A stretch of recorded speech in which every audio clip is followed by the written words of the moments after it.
Hello, everyone, and welcome back to the Business English Podcast. I'm Alex. And I'm Emily. It's great to have you with us again. Today, we have a big topic, maybe one of the most useful topics we've ever done. We're talking about project management. And before anyone says, "But I'm not a project manager," wait a second. Think about your last few months at work. Did you help launch a new product? Update a website? Organize an event? Move to a new office? Prepare a big report with other people? If you said yes to any of these, congratulations! You worked on a project. Projects are everywhere. Every company in every country runs projects all the time. Exactly. And that's why the language of project management is so useful. These words are truly international. If you say kickoff meeting or deadline or milestone in London, New York, Toronto, Sydney, or Dublin, everyone in the office will understand you immediately. So here's our plan for today. We're going to follow one project through its whole life, from the very first meeting to the final celebration, step by step. We'll start with the kickoff meeting, then move to planning, how teams divide the work, set deadlines, and share the budget. Then we'll talk about tracking progress, testing, solving problems, and what happens when plans change. Because, let's be honest, plans always change. Always. And at every step, we'll give you the key words and real phrases you can use at work tomorrow. Sound good? Sounds perfect. Let's get started. Emily, let's begin with the basics. What exactly is a project? Because people use this word all the time, but the meaning in business is quite specific. Good point. In business, a project is a piece of work with three important features. First, it has a clear goal, something you want to achieve. Second, it has a start and an end. It's temporary. And third, it usually has a limited budget and a limited team. So my daily tasks, answering emails, going to regular meetings, that's not a project? Right, that's just your normal work. A project is different. For example, build a new company website by December. That's a project. It has a goal, the new website.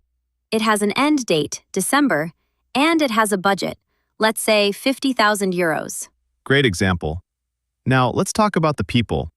Every project has a cast of characters, like a movie, and the main character is the project manager.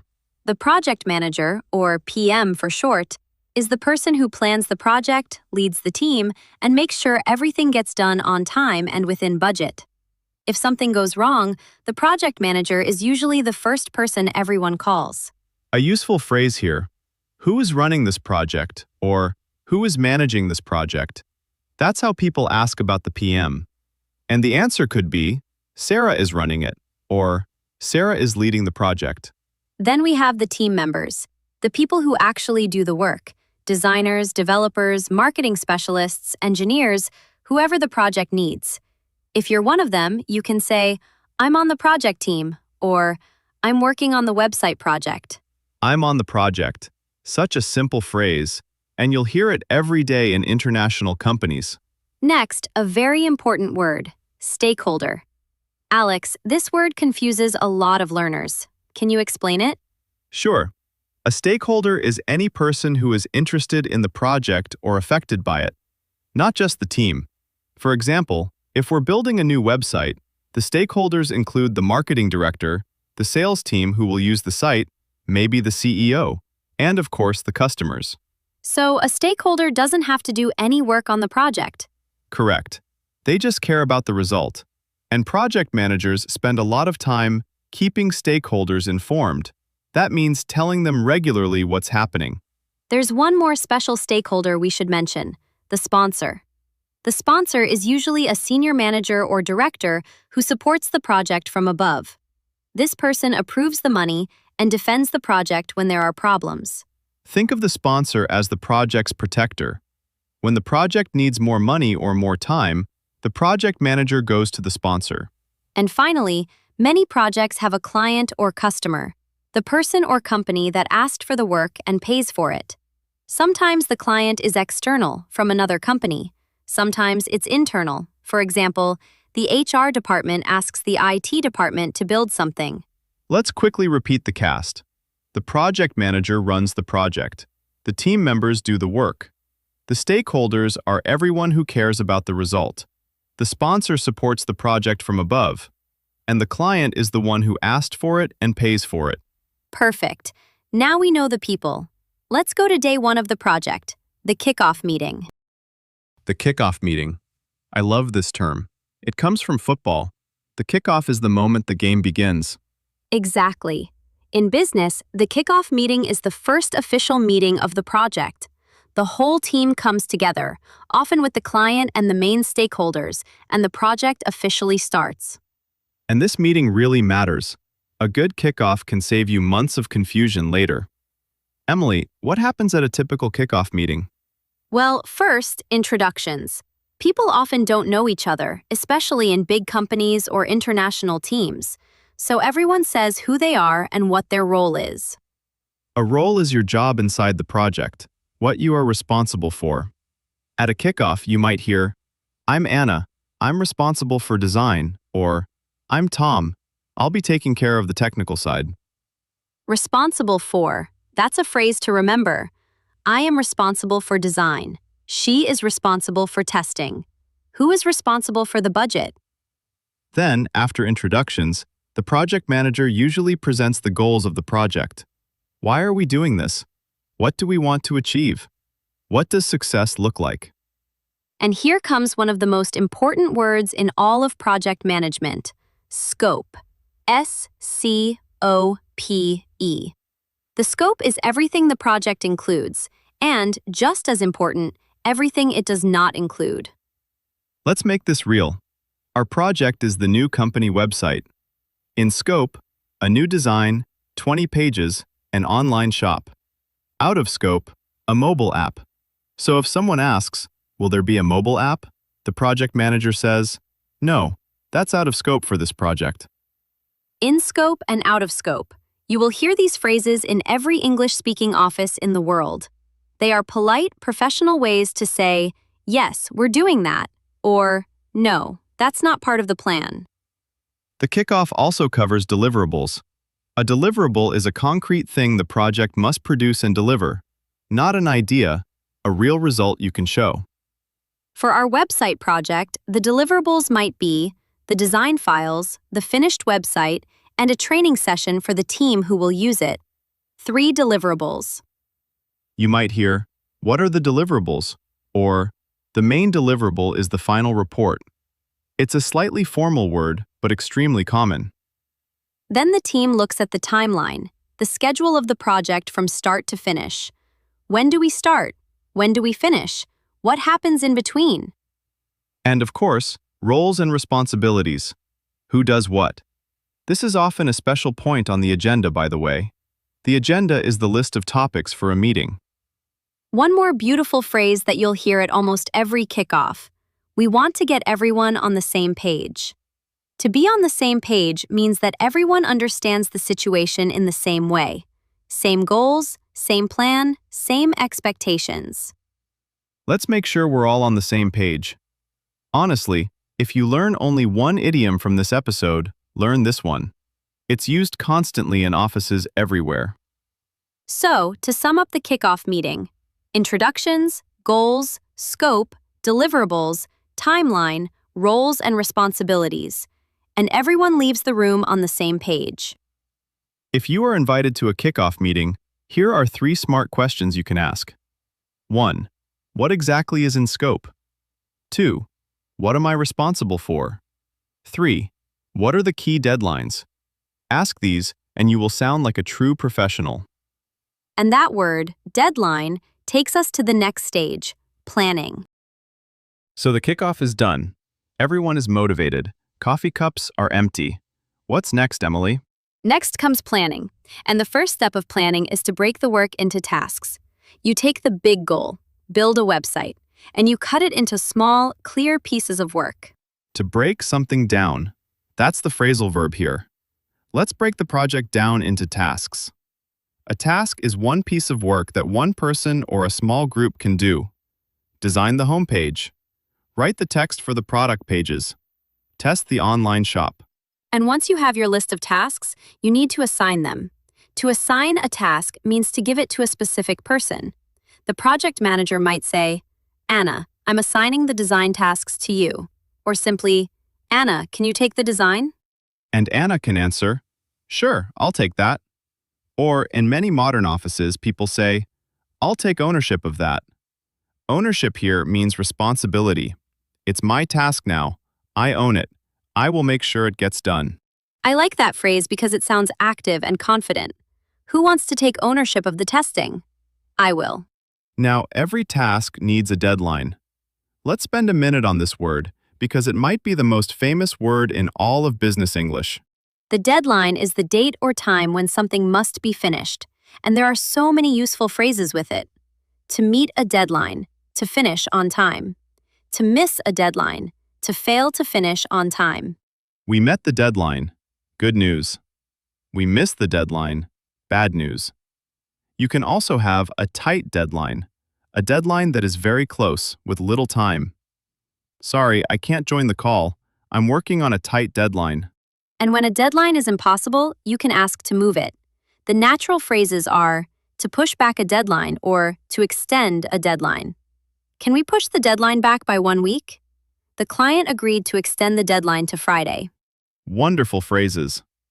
Now, when you have many tasks and many deadlines, you organize them on a timeline, the schedule of the whole project. And on that timeline, you mark milestones. Milestone, another word with a nice story. Hundreds of years ago, a milestone was a stone next to the road that showed the distance, 1 mile, 2 miles. Today, a milestone is an important point in the project that shows your progress. Milestones are not small tasks. They are big moments. For our website, design approved. That's a milestone. Shop is open for testing. Milestone. Website goes live. Big milestone.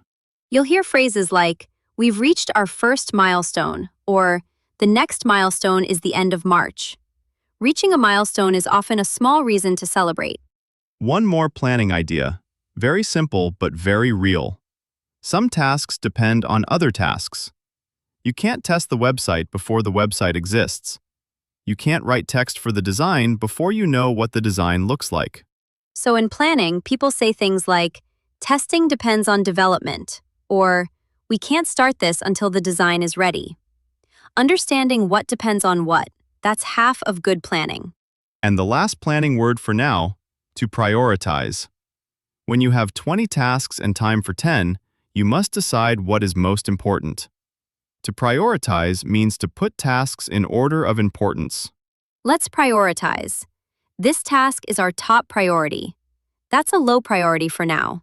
You will use these phrases every single week of your career, I promise. So the plan is ready. Tasks are assigned, deadlines are set, milestones are on the timeline. But wait, we haven't talked about money. Ah yes, money. Let's talk about the budget. Every project costs money. People's time, software, materials, travel, marketing, it all costs something. The budget is the total amount of money the project is allowed to spend. And the budget conversation usually starts with an estimate. An estimate is your best calculation of how much something will cost before you actually spend the money. For example, we estimate the design will cost 10,000 euros. Or as a noun, can you give me an estimate by Friday? Notice it's not a promise. It's an educated guess based on experience. Then the estimate goes to the sponsor or the client, and they approve the budget.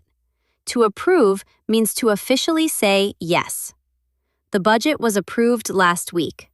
Now the project can spend money.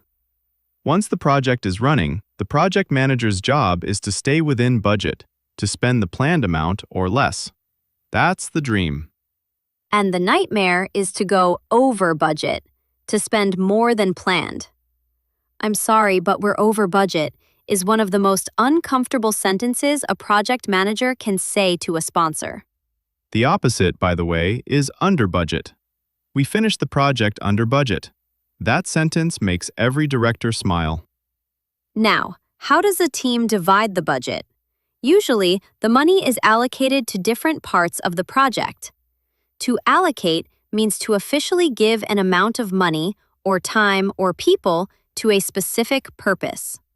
For example, we allocated 20,000 for development, 10,000 for design, and 5,000 for marketing.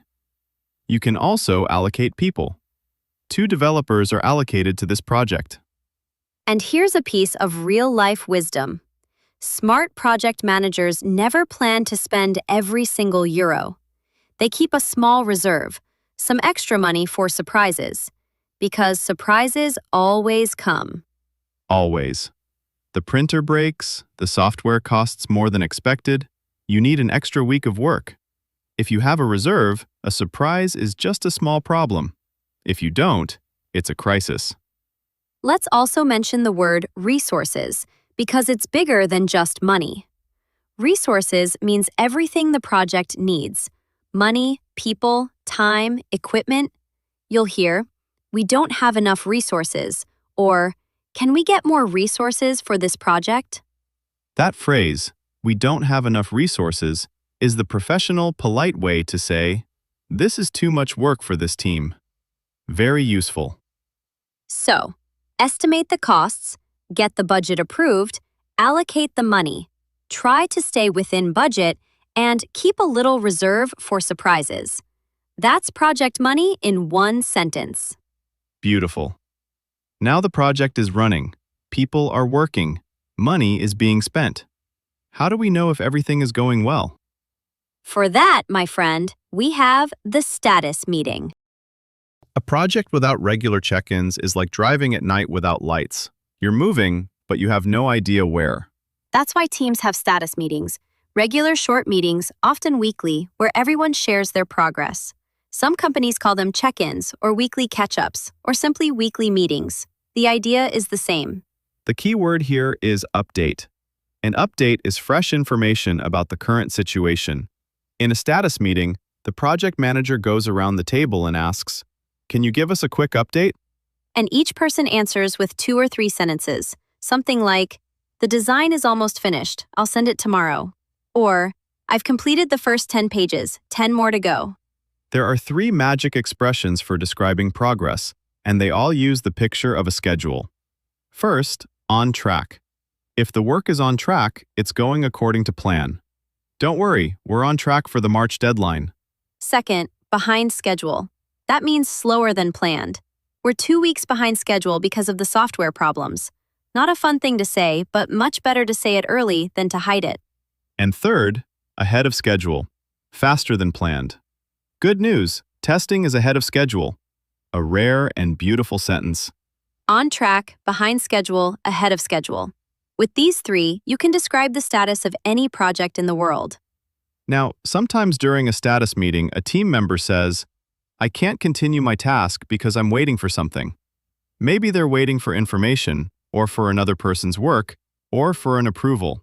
In office English, people often call this a blocker, a problem that blocks your progress. I have a blocker. I'm still waiting for the text from marketing. And a very common question from project managers, is anything blocking you? It's such a helpful question because it invites people to speak honestly about problems. Good teams talk about blockers early, when they're still easy to fix. Another thing that comes out of every status meeting, action items. An action item is a specific thing that someone must do after the meeting. Not just "we discussed it," but "Tom will call the client on Thursday." At the end of a good meeting, someone reads out the action items. So, 3 action items today. Anna sends the design, Tom calls the client, and I'll update the timeline. Everyone knows exactly what happens next. And then, before the next meeting, people follow up. To follow up means to check later, to return to a topic and make sure it's moving. I'll follow up with Tom on Friday. Just following up on my email from Monday. Just following up. The most famous polite reminder in the English-speaking world. If someone hasn't answered your email, you don't say, "Why are you ignoring me?" You write, "Hi, just following up on this." So elegant, so passive-aggressive, so professional. Sometimes all 3 at once. One more thing about progress. Between meetings, many project managers send a progress report, a short written summary of where the project is. What's done, what's next, what problems exist. If you ever need to write one, remember this simple structure: what we finished, what we're working on now, what's coming next, and where we need help. 4 lines, clear and professional. The project is moving, updates are flowing, but now the work itself is almost ready, and it's time to check the quality. Emily, let's talk about testing. So imagine our website is built. It looks great. Can we just show it to the world? Please, no. First, we test it. Testing is the stage where you check the quality of the work before you give it to the client or the public. You use the product, you try everything, and you look for problems. And when we find problems, what do we call them? Because I've heard several words. The most general word is issue. An issue is any kind of problem. It's a slightly softer, more professional word than problem. We found a few issues during testing. There's an issue with the payment page. In the world of software and websites, you'll also constantly hear the word bug. A bug is a technical mistake in a program, something that doesn't work the way it should. There's a bug in the contact form. The button doesn't do anything. And what do we do with bugs and issues? We fix them. To fix. Simple, short, and used 1,000 times a day in every office. Can you fix this by tomorrow? The bug is fixed. During testing, teams also collect feedback. Feedback is other people's opinions and comments about the work. What's good? What's bad? What could be better? You ask for feedback. Could you give me some feedback on the new design? You receive feedback. We got very positive feedback from the test users. And sometimes, you must accept difficult feedback with a smile. That's a life skill, not just a language skill. True. Now, some problems are small. You find them, you fix them, life goes on. But some problems are too big for the team to solve alone. What then? Then you escalate. To escalate a problem means to take it to a higher level, to your manager, to the sponsor, to someone with more power or authority. We couldn't agree with the supplier, so we escalated the issue to the director. Escalating is not a failure, by the way. Junior employees sometimes think, if I escalate, everyone will see I can't solve it myself. No. Escalating the right problem at the right time is exactly what professionals do. Bad surprises grow bigger in the dark. Well said. There's one more everyday word I want to add here: workaround. Sometimes you can't fix a problem completely, but you find a temporary way to continue working despite the problem. That temporary solution is a workaround. For example, the payment system is down, but there's a workaround. Customers can pay by bank transfer for now. It's not perfect, but the project keeps moving. Fix the small things, escalate the big things, and find workarounds when you need time. That's problem solving in 3 steps. And speaking of problems, there's one special kind of problem that deserves its own chapter. It's when the plan itself starts to change. Alex, let's be honest with our listeners. Does any project ever go exactly according to the original plan? In my experience, never, not once. Something always changes.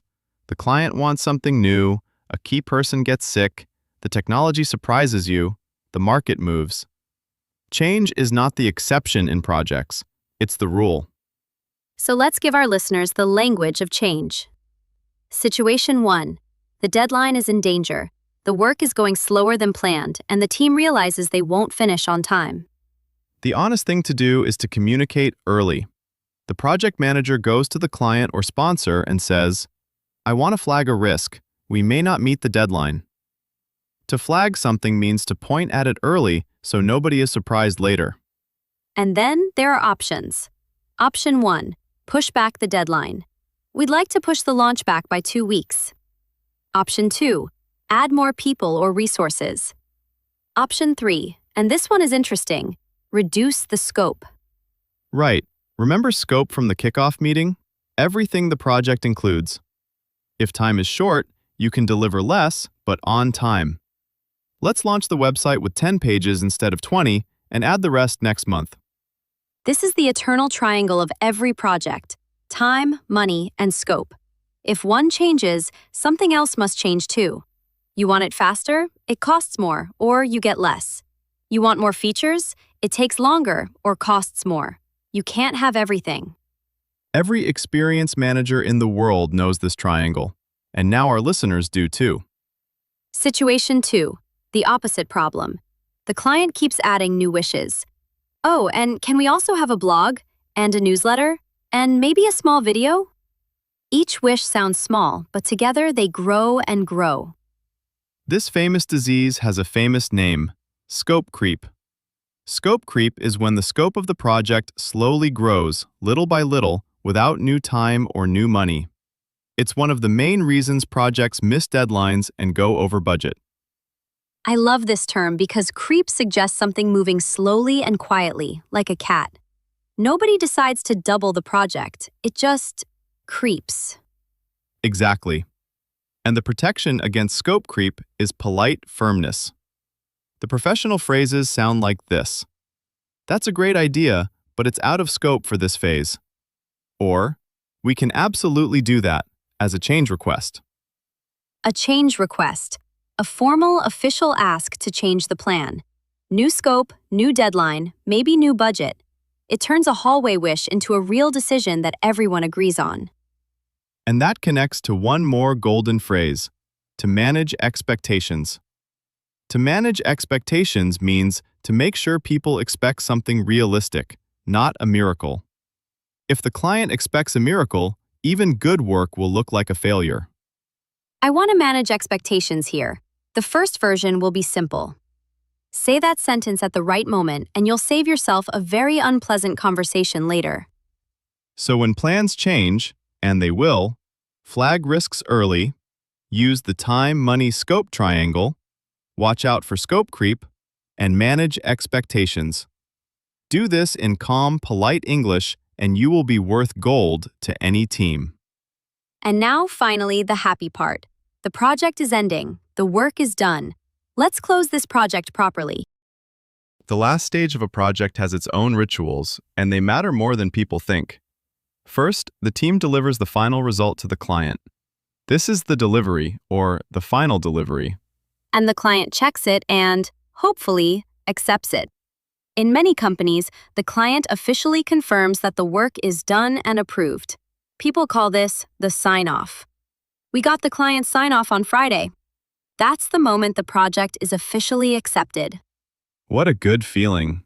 Then, quite often, there's a handover. To hand over means to pass the result and the knowledge to the people who will use it and take care of it every day. For our website, the project team hands the site over to the marketing team. Here's how you edit pages. Here's who to call if something breaks. Here are all the passwords. Please don't lose the passwords. And then comes my favorite meeting of the whole project. The team gathers one last time, not to work, but to look back. What went well? What went wrong? What should we do differently next time? This meeting is usually called the lessons learned meeting, and honest teams treat it seriously. Not to blame people, that's important. The question is never, whose fault was it? The question is, what can we learn? The phrases from this meeting are useful far beyond project management. What went well? What could we improve? Next time, let's involve the client earlier. One thing I'd do differently is... And then? Then you celebrate. Seriously, good teams celebrate the end of a project. A team lunch, a small party, at least a proper thank you. To wrap up a project, to finish it completely, should feel good. We wrapped up the project last week, and everyone deserves to hear, "Great job, everyone. Thank you."